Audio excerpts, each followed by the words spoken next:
Hello friends, அஸ்ஸலாமு அலைக்கும். இந்த உளுந்தங்கஞ்சி எப்படி செஞ்சீங்கன்னு ஒருத்தவங்க ரெசிபி வீடியோ கேட்டிருந்தாங்க. ஆல்ரெடி நான் போட்டிருக்கேன். சரி, இருந்தாலும் திரும்ப ஒரு வாட்டி வாய்ஸ் கொடுத்து நம்ம ரெசிபி எப்படிங்கிறத சொல்லிடலாம்.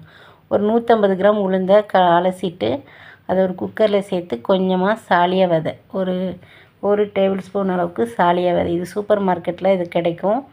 அதையும் சேர்த்து குக்கரை மூடி ஒரு 3 விசில் சிம்மில் வச்சு நீங்கள் 3 விசில் எடுத்திங்கன்னா உளுந்து ஓரளவுக்கு நல்லா வெந்துடும். திரும்ப அது கொஞ்சம் மசியாது, கொஞ்சம் கட்டியாக இருக்கிற மாதிரி இருக்கும். அதனால் நான் என்ன செய்வேன், மிக்ஸி ஜாருக்கு சேர்த்துட்டு லைட்டாக பல்ஸ் மூடில் ஒரு அரைச்சிடுவேன்.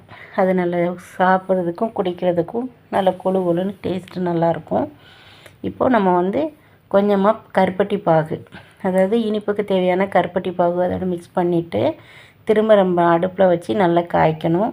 அது நல்லா சூடு வந்ததுக்கப்புறம் கெட்டியான தேங்காய் பால், இப்போ நான் ஒரு 150 கிராம் உளுந்து எடுத்துருக்கேன்னா அதுக்கு ஒரு 3/4 கப்பு கெட்டியான தேங்காய் பால், ஒரு சிட்டிகை உப்பு, அதாவது இனிப்பு தூக்கலாக தெரிகிறதுக்காக எப்போதுமே இனிப்பு செய்யும்போது ஒரு சிட்டிகை உப்பு சேர்த்துக்கலாம். இப்போ நல்லா கொதித்ததுக்கப்புறம் இறக்கி வச்சு பவுலில் சேவ் பண்ணி குடிச்சிங்கன்னா ஒரு ஹெல்த்தியான உளுந்தங்கஞ்சிங்க. டேஸ்ட்டு நல்லாயிருக்கும். தேங்காய் பாலுக்கு பதிலாக நீங்கள் பசும்பால் கூட சேர்த்துக்கலாம். அது நம்மளுடைய விருப்பம்தான். வீடியோ பிடிச்சிருந்தா ஒரு லைக் பண்ணுங்கள். புதுசாக பார்த்திங்கன்னா சப்ஸ்கிரைப் பண்ணி